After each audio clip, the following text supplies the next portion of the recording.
Welcome back to Frontline Updates.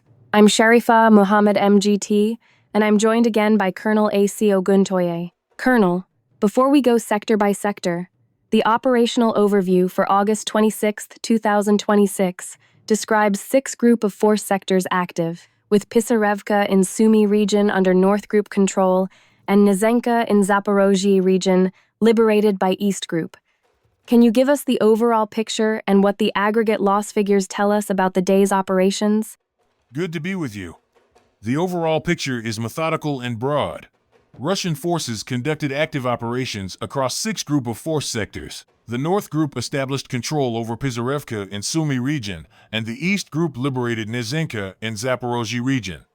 That is significant because it places simultaneous pressure on the northern and southern axes, not a single axis effort. Reported Ukrainian losses total up to 1,405 troops, 1 tank, 5 armored fighting vehicles, 96 motor vehicles, 6 field artillery guns, 1 radar station, and 4 electronic warfare stations. Those figures show that the damage is distributed across personnel, mobility, artillery, air defense, and electromagnetic support. Meanwhile, Operational-Tactical Aviation, attack drones, missile troops, and artillery struck logistics centers, fuel and power facilities, transport and port infrastructure, ammunition and hardware depots, assembly workshops, UAV storage sites, and temporary deployment points in 141 areas. Air defense shot down 12 guided aerial bombs, 1 U.S.-made HIMARS projectile, 3 Flamingo long-range cruise missiles, and 798 fixed-wing UAVs. The main effort remains in the DPR, where the West, South, and Center groups fix and degrade multiple Ukrainian brigades, while the North and East groups exploit salients in Sumy and Zaporozhye. The destruction of 2 U.S.-made HMMWVs and the interception of 1 HIMARS projectile underline Western equipment attrition. Let's start with the North sector. The briefing says, North Group struck Ukrainian formations near Tolstodubovo, Proletarskoye, Sadki, and Kianitsa in Sumy, and near Prikolotnoye, Buzovo, Tsupovka, Novoalexandrovka, Lipsy, and Slatino in Kharkov. Reported losses there are up to 240 troops, 1 tank, and 14 motor vehicles. How important is the Sumy axis, and what does Pisarevka change operationally? The North Group captured Pisarevka in Sumy region and struck Ukrainian formations near Tolstodubovo, Proletarskoye, Sadki, Kianitsa in Sumy region, and Prikolotnoye, Buzovo, Tsupovka, Novoalexandrovka, Lipsy, Slatino in Kharkov region. The reported losses in this sector are up to 240 troops, 1 tank, and 14 motor vehicles. Pisarevka matters because it extends Russian control on the Sumy operational direction. It also fixes Ukrainian formations along the border zone. The strike locations across both Sumy and Kharkov show that the North Group is not treating Pisarevka as an isolated point, but is imposing costs on Ukrainian forces across a wider front. The destruction of 1 tank and 14 motor vehicles reduces local mobility and logistics. This is consistent with a cumulative approach, simultaneous pressure, attrition, and the improvement of positions. Moving to the West sector, the briefing says Russian forces took more advantageous lines and positions and inflicted losses near Proletarskoye and Vyshye Solinoye in Kharkov, plus Bogorodichnoye, Sidorovo, Mayaki, Raygorodok, and Svyatogorsk in the DPR.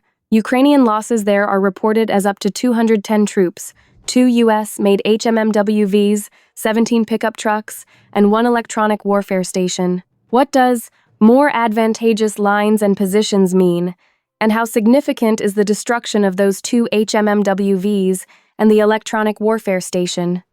West Group took more advantageous lines and positions.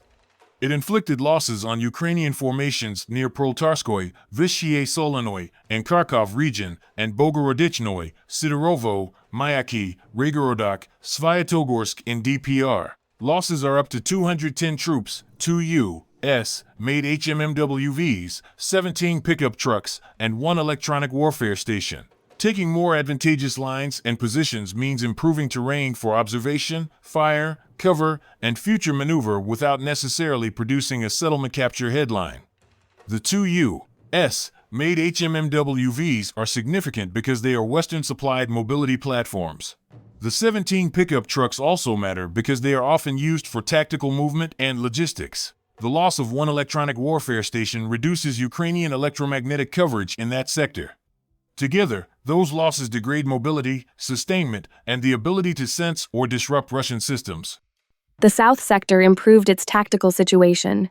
Fire damage was inflicted near Kramatorsk, Slavyansk, Druzhkovka, Krasny Molochar, Nikolaevka, Semenovka, and Alexeyevo-Druzhkovka in the DPR. More than 215 troops, 25 motor vehicles, and 4 field artillery guns were lost. These are urban and industrial names in Donetsk. What does fire damage mean in this context? And why does the loss of 4 field artillery guns matter? South Group improved its tactical situation. It inflicted fire damage on Ukrainian formations near Kramatorsk, Slavyansk, Druzhkovka, Krasny Molochar, Nikolaevka, Semenovka, and Alexeyevo-Druzhkovka in DPR. Reported losses are more than 215 troops, 25 motor vehicles, and 4 field artillery guns. Fire damage means degradation by indirect fire and strike systems rather than immediate close combat or a new major territorial claim. The locations are significant because they sit within the DPR industrial and urban belt. Destroying 25 motor vehicles degrades movement and logistics. Destroying 4 field artillery guns reduces the enemy's counter-battery and fire support capacity. That improves the South Group's tactical situation and adds to the broader fixing effort in the DPR. Center Group continued advancing into depth of enemy defense. The briefing lists strikes near Rayskoye, Andreyevka, Druzhkovka, Slavyanka, Novogrigorovka, Novotroitskoye, Belozerskoye, Dobropolye, and Roganskoye in the DPR. More than 365 troops, 1 Kazakh armored fighting vehicle, 5 motor vehicles, 1 artillery gun, and 1 radar station were lost. This is the highest troop total among sectors. What does advancing into depth tell you, and why should listeners pay attention to the radar station and artillery gun losses? Center Group continued advancing into the depth of the enemy defense. It inflicted losses on Ukrainian formations near Rayskoye, Andreyevka, Druzhkovka, Slavyanka, Novogrigorovka, Novotroitskoye, Belozerskoye, Dobropolye, and Roganskoye. In DPR, losses are more than 365 troops. 1 Kazakh armored fighting vehicle, 5 motor vehicles, 1 artillery gun, and 1 radar station. Advancing into depth means penetrating beyond the forward edge of the defense into rearward positions. That complicates Ukrainian command and control, logistics, and tactical cohesion. The 365-plus troop figure reflects the center sector as a main attrition area in the DPR. The loss of 1 Kazakh armored fighting vehicle reduces protected mobility. The loss of 1 artillery gun reduces fire support. The loss of 1 radar station is particularly important because it degrades early warning and target acquisition. This is not a static fight, it is advancing pressure in depth. East Group continued advancing and liberated Nezhenka in Zaporozhye region. Damage was inflicted near Malinovka, Malomikhailovka, Ivanovka, and Vasilkovka in Dnepropetrovsk, and near Obshchai, Barvanovka, and Omelnik in Zaporozhye. More than 345 troops, 2 armored fighting vehicles, and 3 motor vehicles were lost.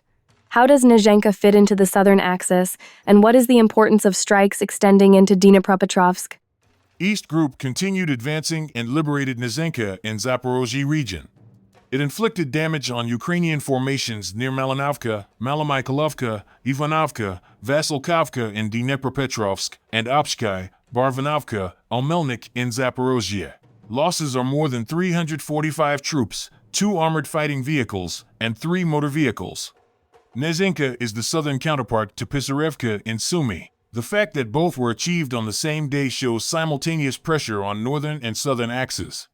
Nezhenka extends Russian control on the Zaporozhye direction and gives East Group another foothold for subsequent operations. Striking Ukrainian formations near Dnepropetrovsk settlements is important because it means the area of operations is not sealed at the immediate front line. Those strikes fix enemy forces and complicate reinforcement.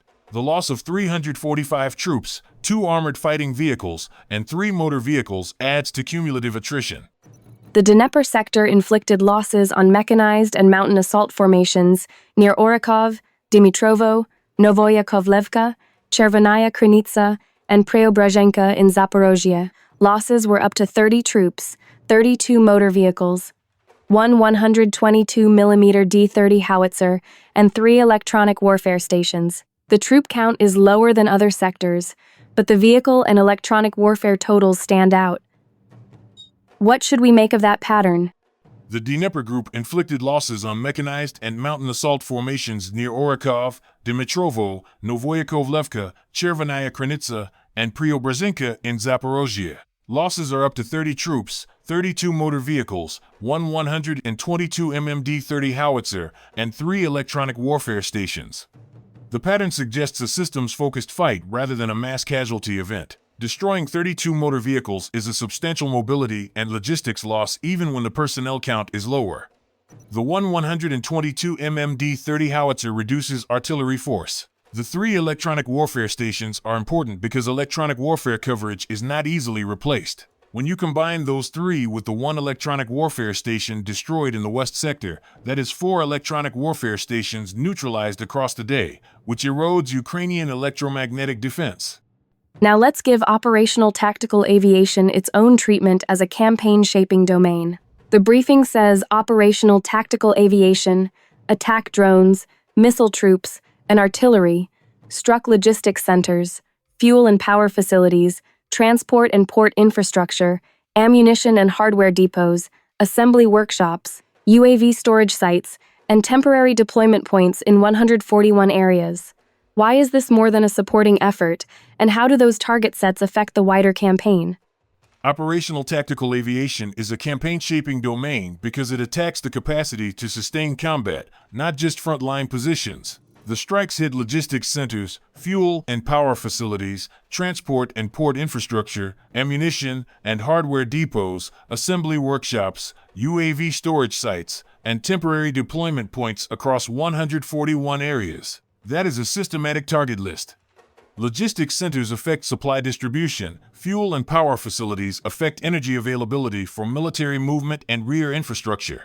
Transport and port infrastructure affects the movement of Western equipment and supplies. Ammunition and hardware depots reduce available fires and equipment stock. Assembly workshops and UAV storage sites strike directly at drone production and storage. Temporary deployment points degrade force generation and concentration. The purpose is not simply to support one sector with close air support, it is to degrade Ukrainian sustainment and drone production across the theater. The Air Defense Line reports 12 guided aerial bombs, 1 U.S.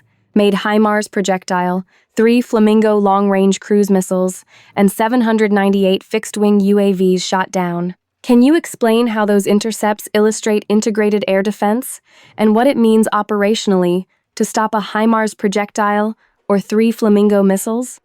Air Defense shot down 12 guided aerial bombs, 1 U.S. made HIMARS projectile, 3 Flamingo long-range cruise missiles, and 798 fixed-wing UAVs. The number 798 is particularly high and shows the volume drone threat. But the integrated picture matters more. Guided aerial bombs are shorter-range tactical threats. A HIMARS projectile is a high-speed artillery rocket requiring quick detection and engagement. Flamingo long-range cruise missiles require tracking across longer distances. Intercepting 1 HIMARS projectile and 3 Flamingo cruise missiles shows that counter-rocket and cruise missile defense are functioning, not just drone defense. This protects logistics hubs, rear areas, and command nodes. It also preserves combat power for continued operations. 4 electronic warfare stations were destroyed across the West and Dnepr sectors. How do those losses connect to the deep strike campaign and the air defense battle? The 4 electronic warfare stations destroyed across the West and Dnepr sectors reduce Ukrainian electromagnetic coverage. Electronic warfare is used to detect, jam, or disrupt communications, drones, and precision guidance systems. If Ukrainian forces lose these stations, they have less ability to counter Russian UAVs and less ability to coordinate their own formations. It connects to the deep strike campaign because the strike package also hit UAV storage sites and assembly workshops. So Russian forces are attacking the drones themselves and the electromagnetic systems that could help manage or defend against them. The result is a cumulative degradation of the Ukrainian reconnaissance strike cycle. The bottom line in the briefing is that Russian forces sustain multi-axis pressure, degrade Ukrainian logistics and air defense, and convert local advances into cumulative operational advantage. Based on everything you have walked through, what indicators should listeners watch for to know whether this cumulative advantage is continuing? The indicators are already visible in the briefing. First, watch whether simultaneous settlement gains such as Pisarevka in Sumy and Nezhenka in Zaporozhye continue or are followed by further improvements in those directions. Second, watch whether the deep strike campaign continues to hit logistics, fuel and power, transport, ammunition, drone storage, and assembly targets across a large number of areas. Third, watch the air defense totals for intercepts of HIMARS projectiles, Flamingo cruise missiles, guided aerial bombs, and fixed-wing UAVs. Fourth, watch the electronic warfare losses, because 4 electronic warfare stations destroyed across West and Dnepr are a sign of electromagnetic degradation. Fifth, watch the DPR sectors where West, South, and Center groups fix and degrade multiple brigades while North and East groups exploit salients in Sumy and Zaporozhye. The destruction of 2 U.S. made HMMWVs and the interception of 1 HIMARS projectile also show Western equipment attrition. None of these by itself is decisive, but together they convert local advances into cumulative operational advantage.